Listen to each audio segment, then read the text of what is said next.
అమెరికాకు భారతీయులను అక్రమంగా తరలించేందుకు డబ్బులు చేతులు మారిన మనీ లాండరింగ్ కేసుపై ఈడీ దర్యాప్తు చేస్తోంది. కెనడాలోని కొన్ని కాలేజీలు, భారత సంస్థల పాత్రపై విచారణ చేపట్టింది. కెనడా సరిహద్దు మీదుగా భారతీయులను అమెరికాకు అక్రమంగా తరలిస్తున్న వ్యక్తులు, సంస్థలపై దర్యాప్తు చేస్తోంది. ఇందులో భాగంగా ముంబై, నాగ్పూర్, గాంధీనగర్ సహా 8 ప్రాంతాల్లో తనిఖీలు చేస్తోంది.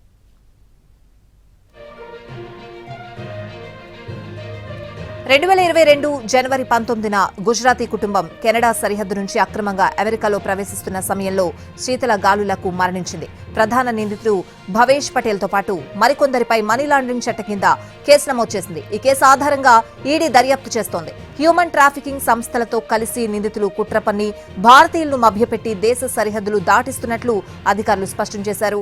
విదేశాల్లోని యూనివర్సిటీల్లో అడ్మిషన్లు ఇప్పించేందుకు ముంబై, నాగ్పూర్లో ఉన్న 2 సంస్థలు పనిచేస్తున్నట్లు గుర్తించారు అధికారులు. కెనడా, అమెరికా విశ్వవిద్యాలయాల్లో ఉన్నత విద్యను అభ్యసించాలని, విదేశాల్లో స్థిరపడాలని కోరుకునే భారతీయులను ట్రాప్ చేసి ఒక్కొక్క నుంచి 60 లక్షల రూపాయల వరకు వసూలు చేసినట్లు గుర్తించారు.